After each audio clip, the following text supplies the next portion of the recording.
tonight. INEC opens National Collation Center, warns Nigerians against fake results. Ogun electorates commend the conduct of presidential and National Assembly elections. Pope Francis promises concrete action against child sex abuse.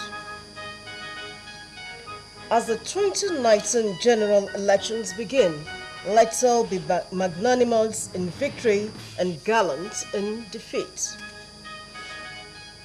A warm welcome to you. This is the Ogtv News. I am Mujisola Sholaja. Thank you for joining us.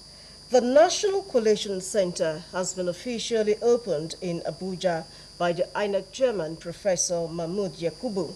The Collation Center is to serve as a center for all resident electoral commissioners from the states of the Federation and Federal Capital Territory to submit their results for confirmation and announcement by the returning officer. At the opening ceremony, the INEC chairman rolled out the procedures for the operations at the center.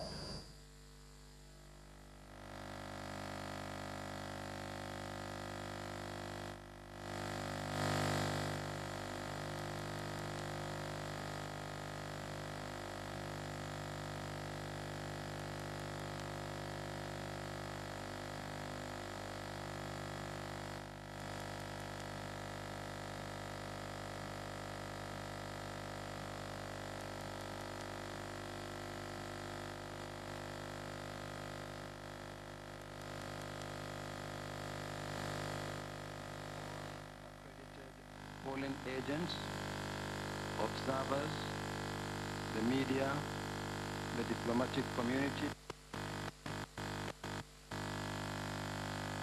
to the sitting positions assigned to them. 2. Results for each state and the federal shall be presented by the state collation officer for the presidential election, Scope, who also served as the collation officer at state and FCT level.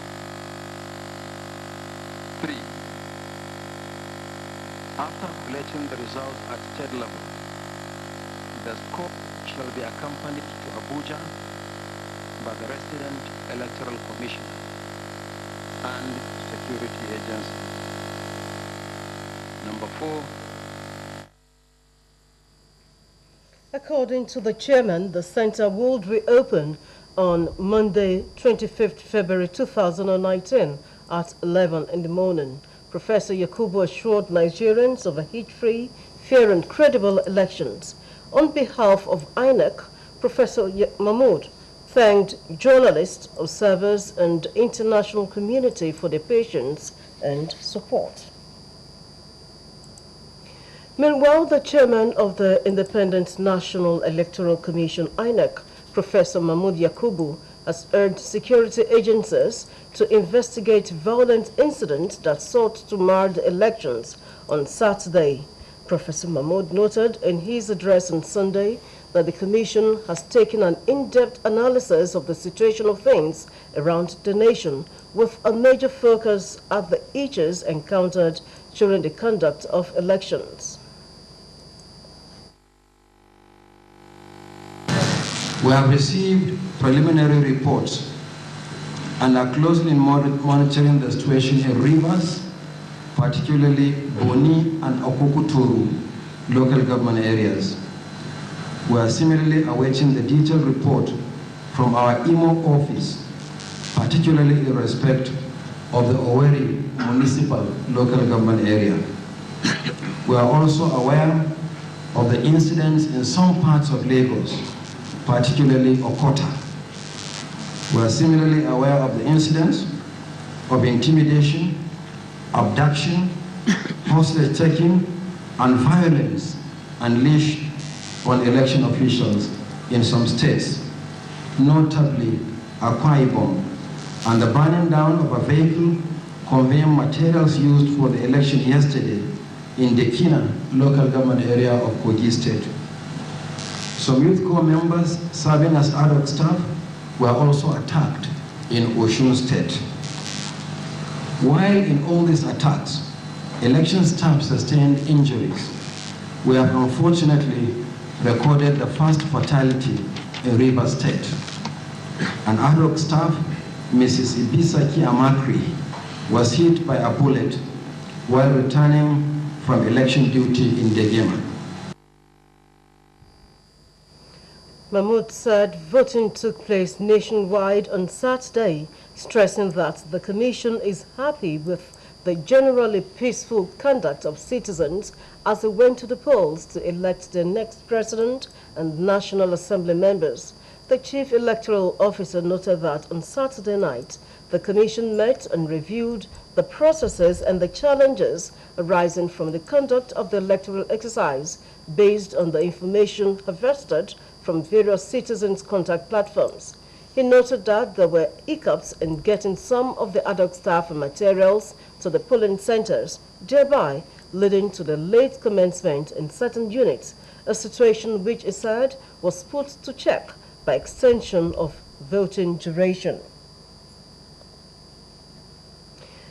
And still on the presidential and National Assembly polls, Honorable Jimoh Olujugbele has been declared the winner of Ado-Ota Federal House of Representatives election with a total of 24,184 votes.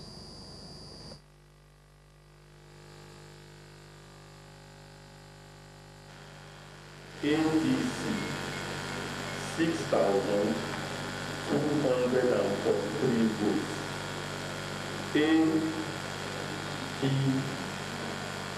ADP 1,708 votes.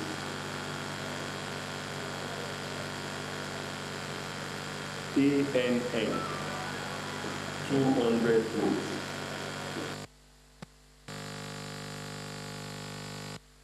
On 184 votes.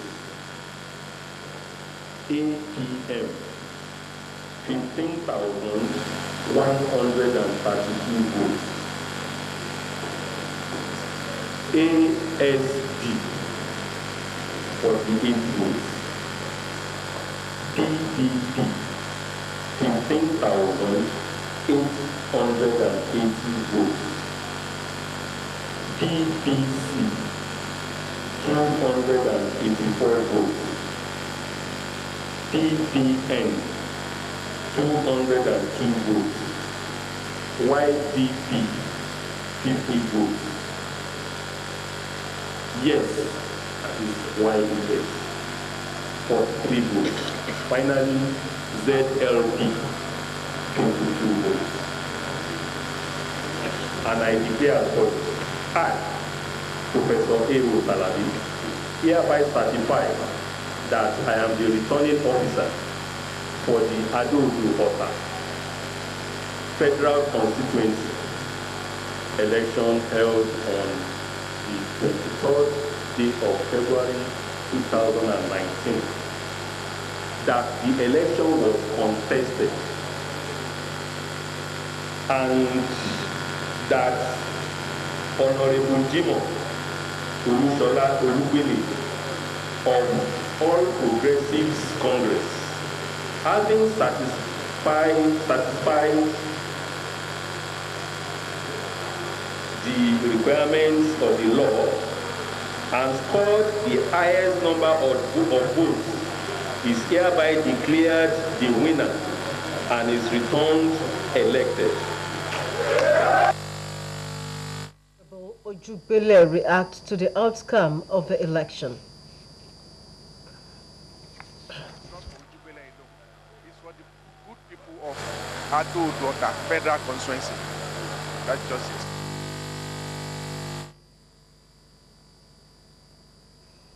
Eligible voters in the rescheduled presidential and National Assembly polls in Ogun State have lauded the Independent National Electoral Commission, INEC, for the peaceful conduct. This formed part of the views of some electorate who spoke with a reporter, Akunle Ibikuli, who covered elections in Abeokuta metropolis. Details of his report in this package. The 23rd of February 2019, eligible voters came out in their numbers to participate in the rescheduled presidential and National Assembly elections in order to vote for the candidates of their choice. A visit to some polling stations in Abeokuta metropolis shows that the aged, nursing mothers and pregnant women were given preference to cast their ballots amidst a peaceful poll.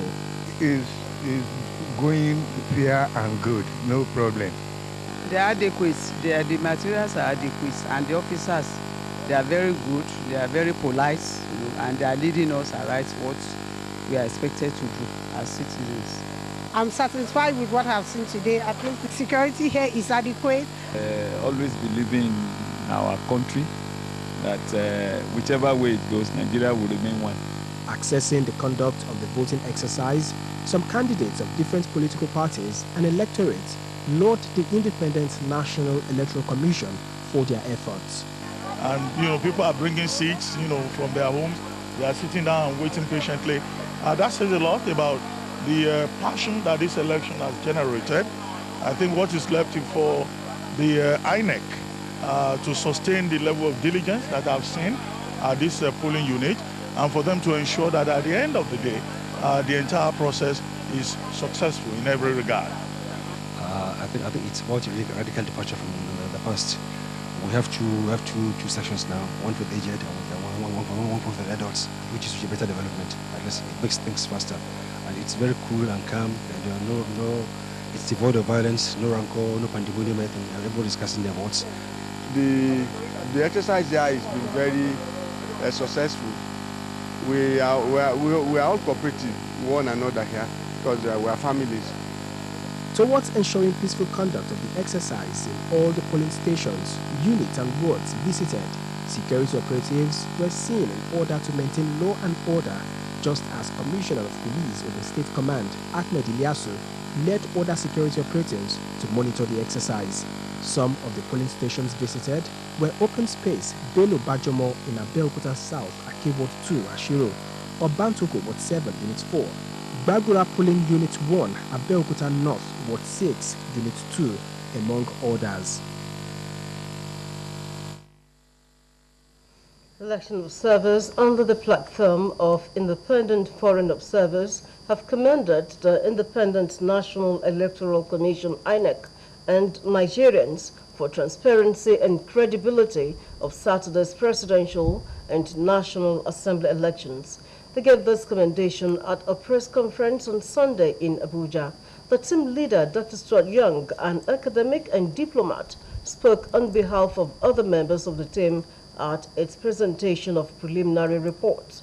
The observers in the text entitled "A Preliminary Report on the 2019 Presidential and National Assembly Elections in Nigeria" described the conduct of the elections as fair and an indication of non-interference by the government or any of its agents.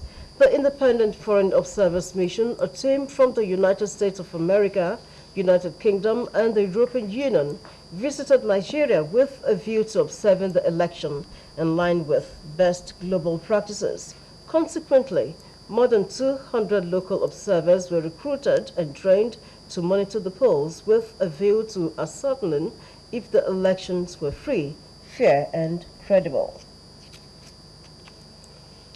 For meaningful development to take place in Nigeria, there is need for urgent national reorientation of the citizenry. This was a submission of clerics who spoke with Ogtv News on the role of religious leaders in nation building. Shemilore Amore has the details. Religions are the foundation for major world civilization, as adherents have principles that guide their actions and decisions, while highlighting the important role of religion in the society towards achieving national development. Clerics say worship centers should be a citadel of spiritual knowledge to govern a country. You see, until we remove self from government or from governance, there will be problem.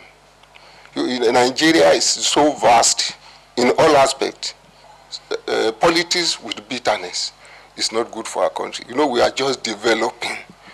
So we should begin to think on how we are going to make life easy for our people, so that the totality of our country will begin to smile and we begin to sing a new song at the end of the day.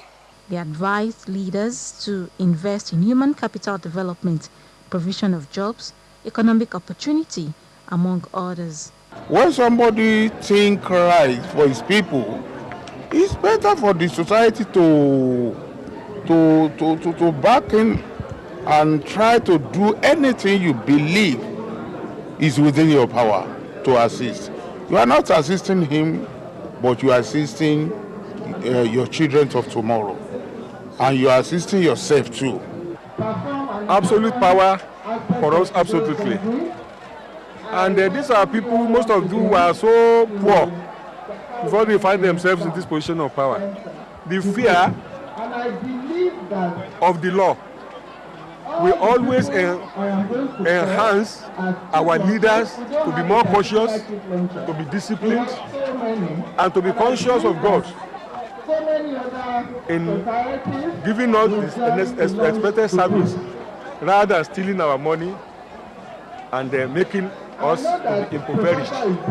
Nigeria, with a multi-ethnic, multi-religious people, should shun religious fanaticism, misrepresentation, hate speeches, and acts capable of brewing crisis in the country. Shemilori Amore, Ogtv News.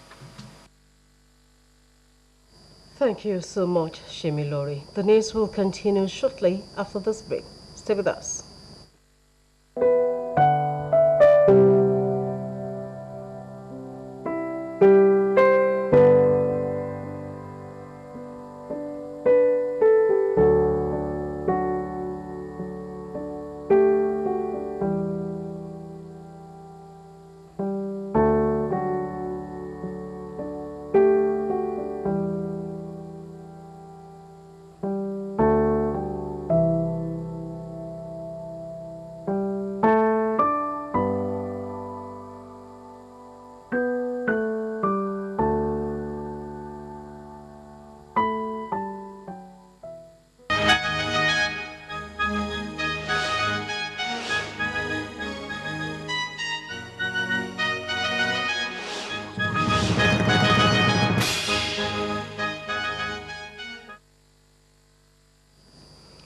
Welcome back. You're still watching Ogtv News. Local fabrics in the 21st century have been taking an interesting twist, with the youth shifting the attire from the popular buba and shokoto for the male and Iran buba for the female and the Yoruba tribe to more attractive and comfortable styles. Different styles have emerged over the years using local fabrics. Our reporter Idu Fabajo examines the advantages and disadvantages of modernizing local fabrics. The Nigerian cultural values, beliefs, and norms have been unique in terms of food, language, greetings, and more importantly, clothing. The nation's fabrics, more than covering the nakedness, also serve as a form of identity to all the tribes. In the 21st century, Nigerian youths are veering away from the traditional attire to what can be described as more fashionable, convenient, and cost-effective mode of dressing. That's what we call civilization. Then they believe, if you see people putting on Iro and Buba, they believe it's all these old people that used to put on Iro and Buba in Ankara. And Ankara, it has many works that it can offer us. So you see some people, they use Ankara to sew top and wear it on top of jean. They use it to sew skirt and wear it on top of, like this one I'm putting on is an Ankara, and I use it with top. It's very, very light. It's too bulky for me as a person. Before I could, put on my buba and start wrapping and wrapping and wrapping, the thing falls off. So if I have a skirt and a blouse, I'm smart and I'm good to go. So for people like us and for the younger generation that are coming up, from experience, they have not been going for Iro and Buba. They would prefer something smart. With the latest trend of modernization of local fabrics, Is the ancient local attire not going into extinction? We now have a better version of Iro and Buba, which we call Oliku. A lot of people are coming back to that now.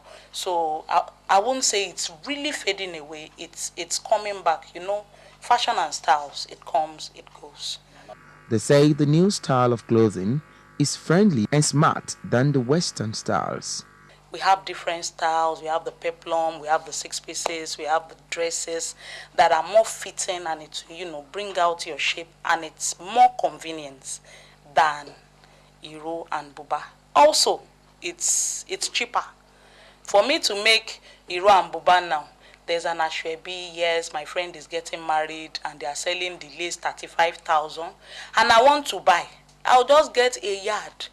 35,000 divided by 5, 7K, I get a yard and I embellish it, I add every other thing, I make up a perfect dress, I attend the party.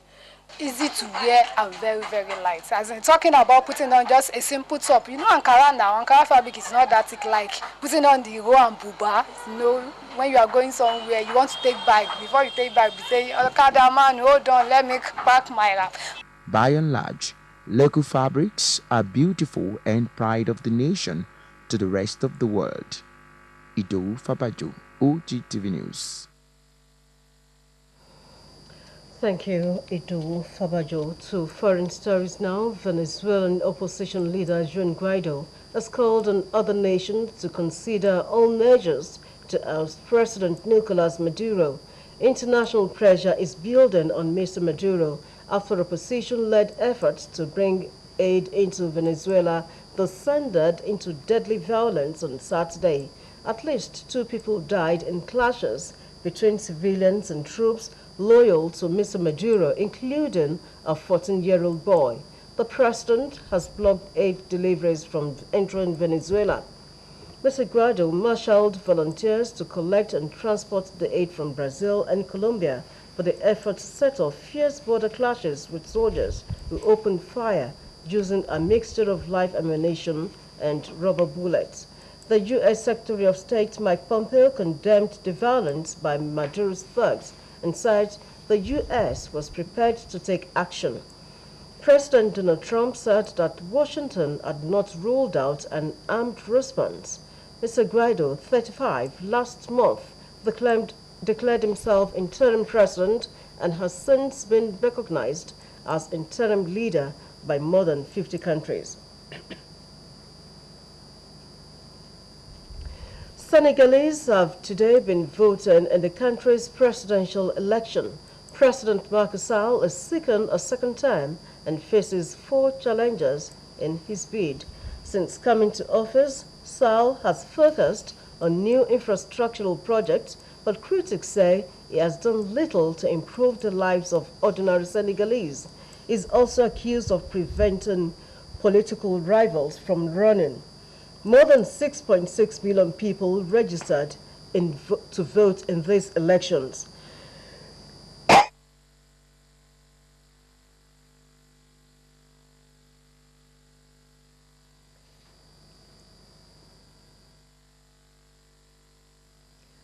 Francis has promised concrete action to tackle child sex abuse at the end of a Roman Catholic Church summit on pedophilia. Clergy guilty of abuse were tools of Satan, the Pope said, pledging to face every case with utmost seriousness. Child sex abuse, he said, reminded him of the ancient religious practice of child sacrifice in pagan rites. He added that bishops will now review and strengthen their guidelines to prevent abuse and punish perpetrators. The Pope spoke lightly in general terms, but victims and survivors of abuse will call for detailed practical steps to be announced. To end the news, we serve you with a forecast.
don't forget that as the 2019 general elections begin, let's all be magnanimous in victory and gallant in defeat. Thank you for watching the news. Bye for now.